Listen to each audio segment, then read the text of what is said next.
নমস্কার বন্ধুরা, আমি মিতু দাস বৈরাগ্য বাড়ির রান্নাঘরে আপনাদের সকলকে সুস্বাগত। আজকে আমি দুধ নিয়ে চলে এসেছি রান্নাঘরে। আজকে দুধের রেসিপি নিয়ে চলে এসেছি। দেখুন, এই দুধ দিয়ে এই গরমের দিনে রোদে থেকে বাইরে থেকে ফিরে এসে যদি কেউ বাড়িতে এক বাটি ঠান্ডা দই পায় তাহলে মুখের কাছে কত ভালো লাগবে বলুন তো। তাই আজকে আমি দইয়ের রেসিপি নিয়ে চলে এসেছি।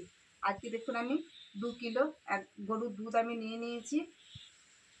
একদম জল দেওয়া নেই, পরিষ্কার বাড়ির গরুর দুধ, এটা খাঁটি দুধ যাকে বলে। এই দুধটা আমি দই বসাবো, তাই এবার আমি উনুনটা ধরিয়ে নেবো। আপনারা পুরো ভিডিওটা দেখুন, আমি কেমনভাবে দই বানাই। ভালো লাগলে অবশ্যই একটা কমেন্ট করে জানাবেন। আমার সঙ্গে থাকুন, পাশে থাকুন। উনুনটা ধরিয়ে নিয়েছি, এবার কড়াইটা বসিয়ে দিই। আজকে আমি মিষ্টি দই বানাবো, একদম দোকানের মতো। তাই দোকানের মতো দই বানাতে গেলে একটু কালার তো লাগবে। তা কালার করতে গেলে আমি প্রথমেই একটু চিনি ক্যারামেল করে নেব। দেখুন, শুকনো কড়াইয়ে আমি একটু চিনি গরম করে নিচ্ছি কালারের জন্য।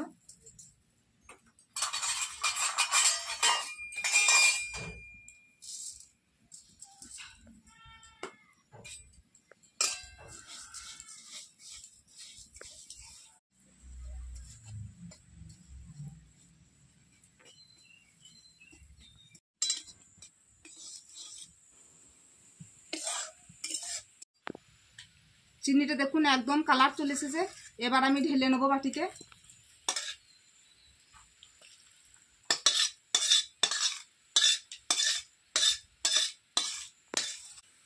এবার যে ক্যারামেল করে রেখে দিলাম বাটিটাতে, দেখুন। এবার আমার বাড়িতে আলাদা দুধ গরম করে তুলে রেখেছিলাম, সেই দুধ একটু আমি এই চিনির রসটাতে দিয়ে দিচ্ছি।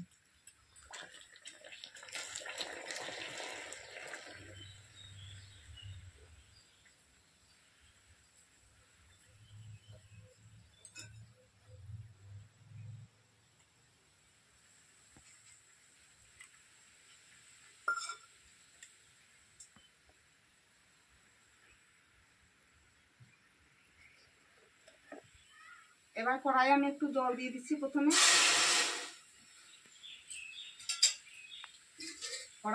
জল দিয়ে দিলাম। দুধটা কড়াইয়ে পুড়ে লেগে যাবে না, তাই। এবার দুধটা ঢেলে দিই।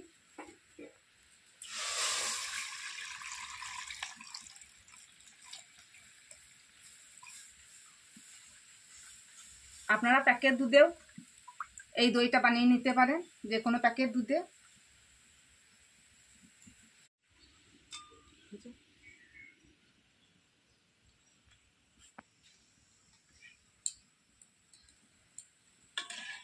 এই 2 লিটার দুধ, 2 কিলো দুধটা আমি ফুটিয়ে 1.5 কিলো করে নেব।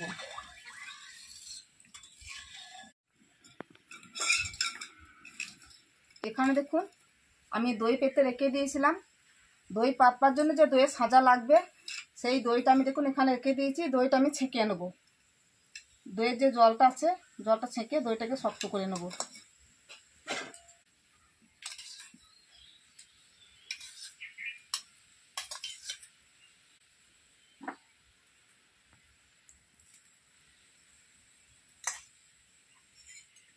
এখানে 250 গ্রাম দই পেতেছিলাম আমি। অর্ধেকটা দই এখানে আমি ছেঁকে নিলাম।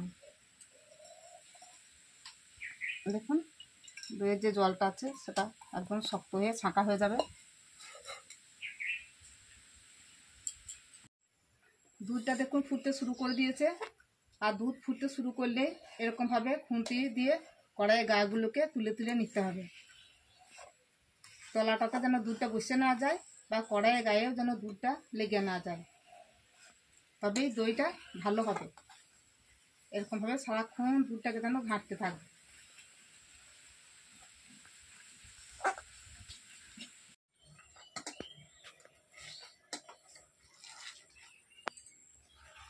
দুধটা দেখুন ফুটে ফুটে অনেকটাই কমে এসেছে।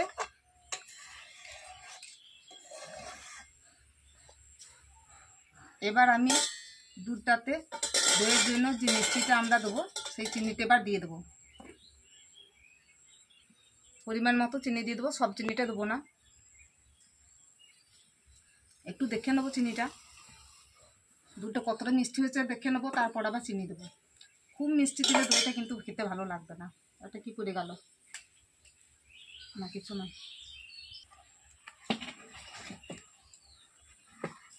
চিনিটা দিলেই দুধটা আবার পাতলা হয়ে যাবে, তাই আগে থেকেই চিনিটা দিয়ে দিলাম। এবার দুধটা আবার ফুটিয়ে একটু মোটা করে নেব।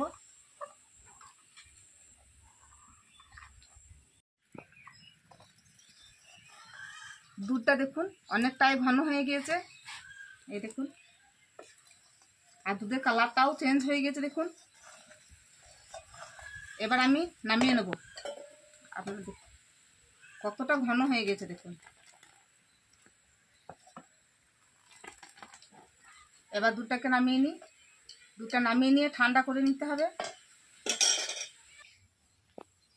এই দেখুন এই চিনিটা আর দিলাম না, একটু দেখে নিয়েছি, ভালোই মিষ্টি হয়ে গেছে, দইয়ের মতোই একদম, যেমন দই আমরা বাজারে খাই সেরকম মিষ্টি হয়েছে। এই চিনিটা আর লাগবে না।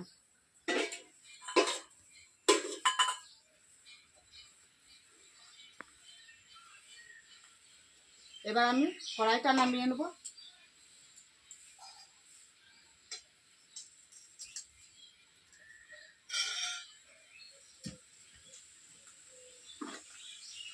আর এই দুধটাকে ঠান্ডা করে নিতে হবে ভালো করে, তাই আমি ফ্যানে দিয়ে দুধটাকে ঠান্ডা করে নেব।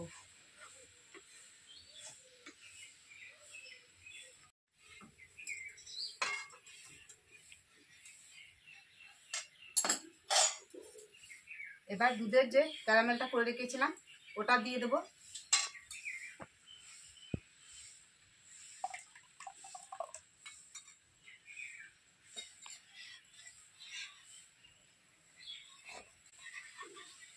দেখুন কত সুন্দর কালার হয়ে গেল।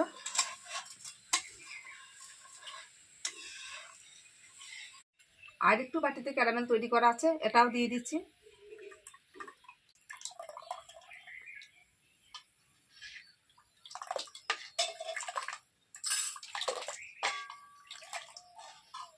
দেখুন খুব সুন্দর একটা কালার চলে এসেছে। এবার আমি হাতা দিয়ে এরকমভাবে ডেবে নেব, বারবার এরকমভাবে হাতা দিয়ে ঠান্ডা করে নেব। আর ফ্যানেও দিয়ে ঠান্ডা করে নেওয়া হবে, তো আমি ফ্যানেই যাব, ফ্যানে তাড়াতাড়ি ঠান্ডা হয়ে যাবে। দইয়ের জন্য দুধটা দেখুন আমি ফ্যানে হাওয়াতে ঠান্ডা করে নিয়ে চলে এসেছি।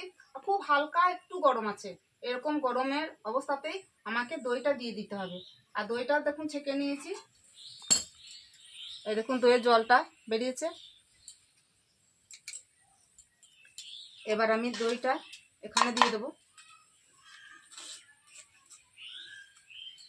ভালো করে ফেটিয়ে নিয়েছি দইটা আমি।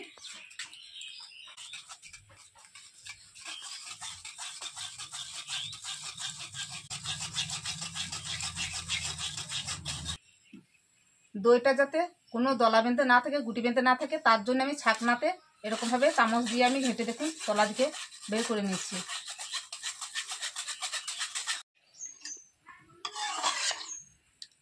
দইটা ভালো করে মিশিয়ে নিয়েছি। এবার আমি মাটির হাঁড়িতে ঢালার জন্য, যাতে পরিষ্কার হয়ে ভালোভাবে পড়ে, তার জন্য আমি প্রথমে এই বাটিতে ঢেলে নেব। দইটা দেখুন ভালো করে মিশিয়ে নিয়েছি। এবার আমি এই যে দেখুন দইয়ের হাঁড়ি নিয়েছি, দইয়ের হাঁড়ি কিন্তু জলে ধুয়ে দিই নাই, নতুন হাঁড়ি একদম। এটাকে আমি শুকনো কাপড় দিয়ে ভালো করে মুছে নিয়েছি। দইয়ের হাঁড়ি যেন আপনারা ধুয়ে দেবেন না। আর দুধের যে এক্সট্রা জলটা থাকবে দইয়ের মধ্যে, সেই দইয়ের জলটা এই হাঁড়িতেই টেনে নেবে, দইয়ের হাঁড়িতেই টেনে নেবে। তাই আমি দেখুন শুকনো কাপড় দিয়ে মুছে দিয়েছি।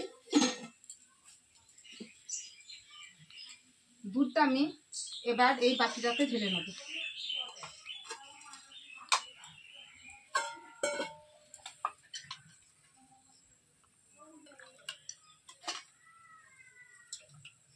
কড়াই থেকে ঢেলে নিচ্ছি না, কারণ কড়াইয়ের তলাতে দেখুন কালি আছে, মাটি লাগিয়ে দিয়েছি কড়াইয়ে, সেই জন্য আমি হাতা দিয়ে তুলে নিচ্ছি।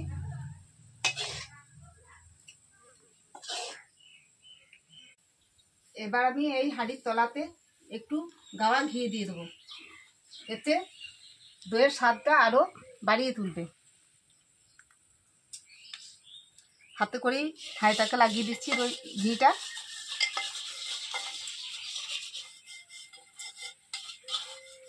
আপনারা হাঁড়ির তলাতে দই লাগিয়েও দিতে পারেন, আবার কিছু না দিতেও পারেন।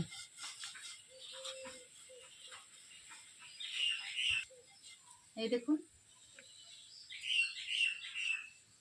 এবার আমি আস্তে আস্তে করে গমিরদের নাম নিতে নিতে আমি দুধটা হাঁড়িতে ঢেলে দেবো। একদম হাঁড়িটা সমান করে বসিয়ে নিয়েছি।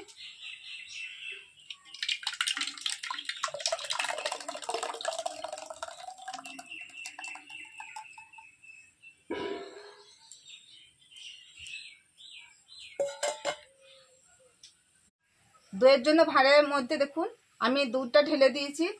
এবার আমি 10 থেকে 12 ঘন্টা পর আপনাদের সামনে আবার ফিরে আসব। আর একটা এরকমভাবে একটা ঢাকা দিয়ে দেবো আমি।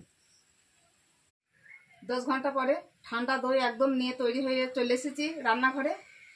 এবার দেখুন আপনারা সবাই এই দইটা কেমন তৈরি হয়েছে।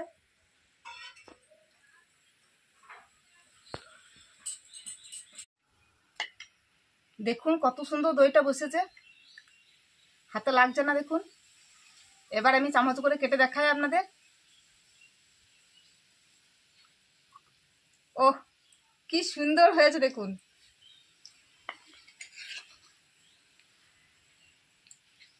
দেখুন দারুণ হয়েছে দইটা,